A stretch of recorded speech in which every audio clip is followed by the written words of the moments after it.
Okay, just a little bit about series circuits. Okay, if you have an LR circuit with no driving EMF, then your current is just whatever your T equals 0 current is, which I've used, for which I've used I sub 0, times e to the negative R over L times T. In other words, it's a decreasing exponential. Decreases exponentially towards 0. And the bigger your inductance, the smaller this constant, and the longer it takes to fall, let's say, to half. Negative R over L is your time constant, has units of reciprocal seconds, and you know all that if you've been engaged. You've been through all that. The differential equation for that, and you don't need a differential equations course, this is just a differential equation of the type you would see in a solid first year calculus course, is just Li prime plus IR equals 0. Now I've already washed the board and I'm not going to write it out again, but you got the LQ double prime plus RQ prime plus Q over C equals EMF. If you just have an LR circuit, you got no capacitor, so it's LQ double prime plus LQ prime, and what did I do with my chalk? Because I just had the impulse to write something. I'll grab something here. I'm going to have to use a pretty color if I'm not careful. Okay, we're going to write in purple for now. Okay. For an LR circuit, then you have LQ double prime plus RQ prime, and if there's no driving EMF, it's equal to 0. Well, Q is your charge, Q prime is your current, so this is Li prime plus Ri equals 0. And that's why I wrote the equation down here. And it's a simple equation. It turns out, it's, among other things, separable. And there are lots of ways to solve it. I don't know why I wrote a prime on that. I hope that was just a smudge, but it looked pretty much like I'd written it that way. Well, it is supposed to be I prime. I'm thinking about what I'm doing, sorry. I prime then equals negative R over L times I. You just add negative R over L to both sides, divide by L, and this is what you get. And this thing has this as its solution. Where I naught is just interpreted as whatever your integration constant gives you when T equals 0. The RC circuit is of the same kind. The RC circuit gives you the equation, and I didn't write it out, but I'll write it out now. You don't have L, so you have RQ prime plus Q over C equals 0. Okay, well that's just Q prime equals negative R over C over R times Q. Now this equation is just the same as this equation, it's just that you've got a different name for the function, Q, instead of I. And of course Q prime is just I, but that's not important. You get your Q function here, and instead of a negative R over L, you got a negative C over R. And it's not C over R, it's, and I did this in class also, it's 1 over RC, because negative C over R makes no sense. Your time constant, okay, RC. I also think I said something wrong up here. I think I said R over L is your time constant. Reciprocal of R over L is your time constant. It's the time, and that's what has units of reciprocal seconds. And it's the time required for the current, or in this case for the charge, to fall to 1 over E, about 37% of its original value. We've talked a lot about that. Okay.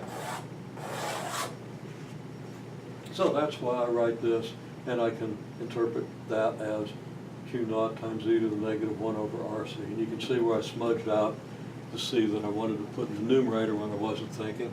It's obvious what goes in the denominator.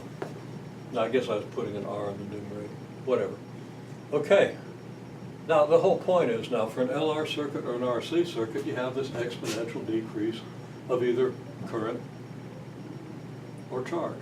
And if you have an exponential decrease of charge, since the current is the derivative of the charge, the Q prime is just I, and the derivative of this, well, it gives you a negative 1 over RC along with your Q naught, so you get a negative Q naught over RC, but that's just your, I wrote I max, it should be I naught. I max would be okay, but I naught would be your T equals 0 current. And we've been through the details of this. Again, we're just trying to point to the major ideas and how they relate from a few major laws, at least pointing the direction of that sort of understanding, because it's much more efficient than memorizing hundreds of formulas or having to look up formulas every time you need to solve something. Sometimes you have to do that, obviously,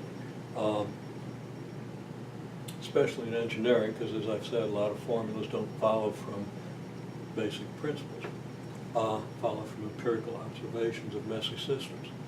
The other one is the LC circuit, and that's just, you got your LQ double prime and your Q over C, but you don't have your RQ prime.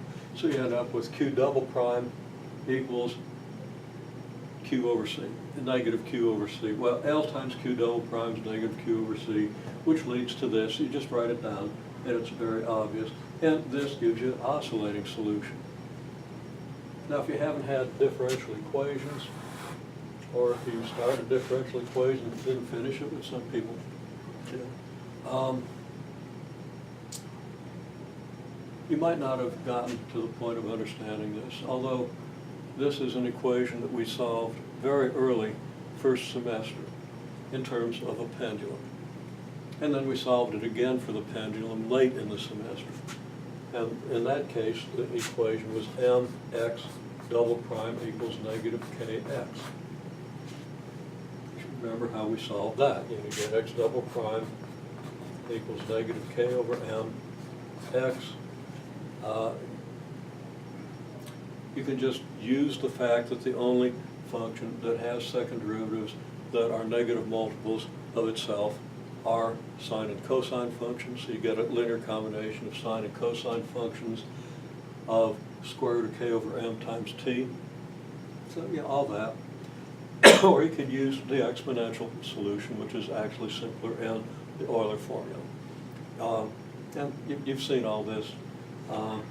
But as I keep reminding you, you tend to, students do, I mean I did too, students tend to think through this stuff, think that this is something we're going to use short-term to pass the exam, but then we got to go on to other things, so we're going to forget it.